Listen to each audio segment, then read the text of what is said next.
राजस्थान के चुनावी रण में अमित शाह का अशोक गहलोत पर प्रहार, बोले गहलोत जी को लाल डायरी ही नजर आती है।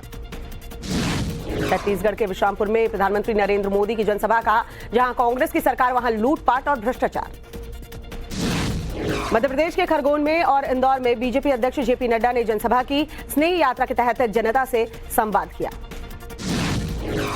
केंद्रीय मंत्री नरेंद्र सिंह तोमर का बयान, कहा एमपी में पूर्ण बहुमत से बीजेपी की सरकार रिपीट होगी, डबल इंजन से तेज रफ्तार से होगा एमपी का विकास। दीपोत्सव से पहले 9 नवंबर को योगी कैबिनेट की बैठक में अयोध्या से जुड़े कई प्रस्ताव को मंजूरी संभव। 22 जनवरी को अयोध्या में रामलला की प्राण प्रतिष्ठा। सीएम शिवराज सिंह चौहान ने गांधी परिवार पर साधा निशाना, कहा प्रियंका और राहुल गांधी लगातार झूठ बोलते हैं, अपनी नाकामियों को दूसरे के ऊपर मढ़ते हैं। जयपुर के मोती डूंगरी गणेश मंदिर पहुंचे सीएम अशोक गहलोत। राजस्थान कांग्रेस इंचार्ज सुखजिंदर सिंह रंधावा भी रहे मौजूद। केंद्रीय मंत्री गजेंद्र सिंह शेखावत का बड़ा दावा, कहा पूर्ण बहुमत के साथ में राजस्थान में सरकार बनाएगी बीजेपी, कांग्रेस के भ्रष्टाचार के मुद्दे पर होगा चुनाव। चुनाव से पहले राजस्थान के लिए कांग्रेस अध्यक्ष मल्लिकार्जुन खड़गे का 7 गारंटीज का ऐलान, ट्वीट कर लिखा इंग्लिश मीडियम में पढ़ाई और लैपटॉप से युवाओं का बढ़ेगा मनोबल। अनुराग ठाकुर ने सीएम भूपेश बघेल पर कसा तंज, कहा युवाओं के सवालों का जवाब नहीं दे पा रहे बघेल, न ही एजेंसी इसका जवाब दे पाएंगे।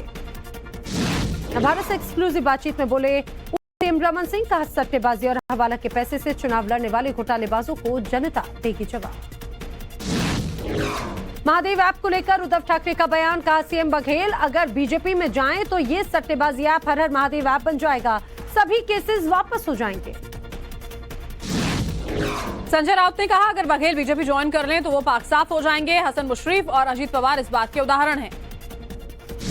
हैदराबाद में एमआईएम चीफ ओवैसी का डोर टू डोर चुनावी कैंपेन, कहा मुझे विश्वास है कि तेलंगाना की जनता केसीआर को तीसरी बार मुख्यमंत्री बनाएगी। बीजेपी सांसद मनोज तिवारी ने सीएम केजरीवाल पर साधा निशाना, कहा प्रदूषण पर चर्चा करने के बजाय विधानसभा में ये चर्चा कर रहे हैं कि मैं जेल जाने पर भी सीएम बना रहूंगा। मध्य प्रदेश चुनाव में खुलकर दिखी इंडी गठबंधन में दरार, अखिलेश ने कांग्रेस को बताया बीजेपी की बी टीम, तो अनुराग ठाकुर बोले दूध का जला छाछ भी फूक फूक कर पीता है। डायल 112 महिला कर्मियों के प्रदर्शन को लेकर अखिलेश यादव का तंज, ट्विटर पर लिखा यह बीजेपी के नारी वंदन का सच। कांग्रेस नेता पवन बंसल से ईडी की पूछताछ, नेशनल हेराल्ड मामले में ईडी ने सवाल जवाब के लिए बुलाया। इंदौर में प्रियंका गांधी के साथ हुआ अजीब वाकया, मंच पर कांग्रेस नेता ने प्रियंका को दिया खाली गुलदस्ता। केदारनाथ धाम में राहुल गांधी ने की महाभिषेक पूजा, विधि विधान से पूजा अर्चना कर लिया मंदिर के पुजारी का आशीर्वाद। जातिगत जनगणना पर राबड़ी देवी का बड़ा बयान, कहा पूरे देश में अब जाति आधारित जनगणना करवाए बीजेपी।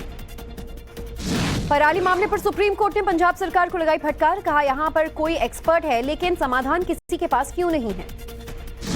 दिल्ली सरकार को सुप्रीम कोर्ट का फटकार, कहा गाड़ियों से प्रदूषण कम करने के लिए क्या कर रही है दिल्ली सरकार, प्रदूषण कम करने के नाम पर सिर्फ मनी कलेक्शन।